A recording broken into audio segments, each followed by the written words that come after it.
while she never stops whining. I'm searching for something to like about her, and it's so hard. But I just can't stand her. I just think she's such a phony. If you don't like her, it's not your fault. It's because she's extremely unlikable. All the young women in particular who work for her quit in tears. She so wore them down and was so nasty. She has the non-it factor. It's amazing. She's actually good at this. You know, she's saying some things that a lot of people are finding like very annoying and very cringy. You see, this is what happens when you bring the first black woman into the royal family. Yeah. I just threw up a little in my mouth. But she is a malignant narcissist who cannot get enough of herself while she simultaneously plays the victim. Dan, when you do interviews on your show, do you do the Jamie Kern-Lima reactions? You're complaining about your hard life and you're so privileged. It's just so weird. It's ridiculous. Yes. Oh my God, there's something wrong with her. Megyn Kelly did not hold back in her scathing critique of Meghan Markle's latest podcast appearance, accusing the Duchess of Sussex of being disingenuous and manipulative. Kelly expressed her disbelief over Meghan's emotional display during the interview, suggesting that her visible tears were part of a calculated performance designed to elicit sympathy from the public. What do you think of them? They're ridiculous. Here's an email that I've been keeping for you. I have full body chills right now. This is why it's so nice to not have makeup on for her. Thank you. I just think she's crying for sympathy, playing the victim, when there's nothing to be a victim about, and there's also no sympathy to be granted for this lifestyle that she's...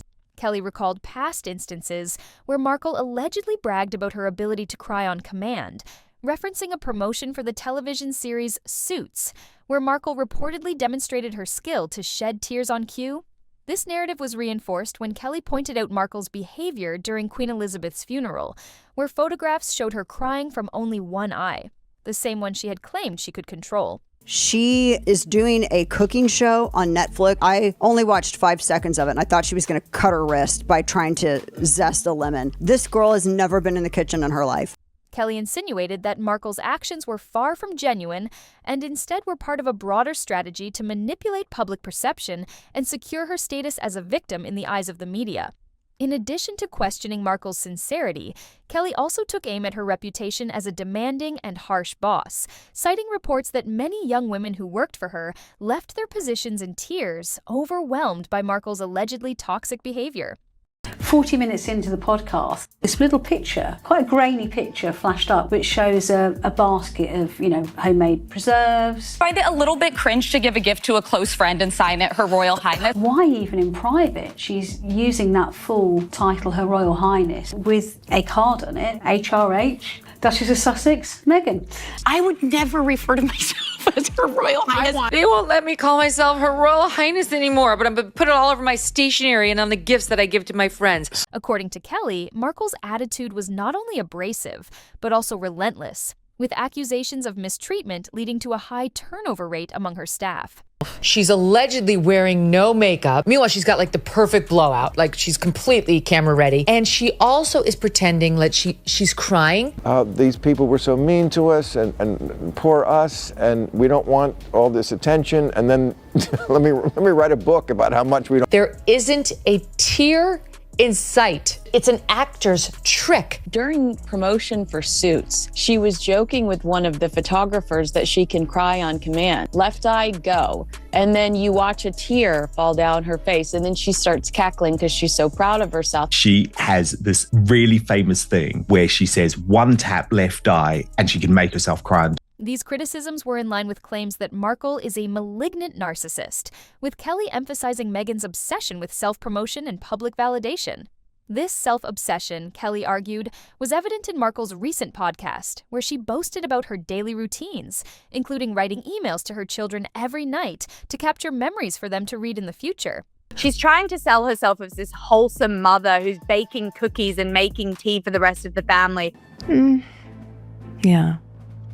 That is so beautiful. No. So when she's trying to sell these kind of, I'm sorry, but crappy, cheap tats to middle America, Kelly found this notion absurd, questioning the practicality of sending thousands of emails to her children and labeling it as another example of Markle's exaggeration and need for public admiration. Kelly went further, ridiculing Markle's claims of having a grueling work ethic, which included tasks like writing social media captions and planning product logistics. Kelly dismissed these as superficial tasks, contrasting them with real-world labor, and suggesting that Markle's idea of hard work was skewed and disconnected from reality. This critique extended to Markle's Netflix series, which Kelly described as narcissistic and pointless, arguing that the show was more of a platform for Megyn to celebrate herself than to share meaningful stories. Kelly noted that UK media outlets had blasted the series, with many critics calling it an exercise in ego rather than genuine storytelling. According to Kelly, the Netflix deal was merely a means for Markle to maintain her luxurious lifestyle, rather than a sincere effort to produce quality content. Kelly's criticism did not stop there. She also brought up accusations of plagiarism against Markle, referencing claims made by the author of Pearl Power, who alleged that Markle had copied elements of her children's book. Kelly suggested that Markle's alignment with influential women under the guise of empowerment was less about lifting others and more about elevating her own status in elite social circles. Kelly also criticized Markle's usage of her royal title, recounting how Markle allegedly signs gifts as Her Royal Highness, despite no longer holding that title. Kelly and others, including hosts from The View, found this behavior distasteful and unnecessarily pretentious, seeing it as a desperate attempt to cling to her royal connections.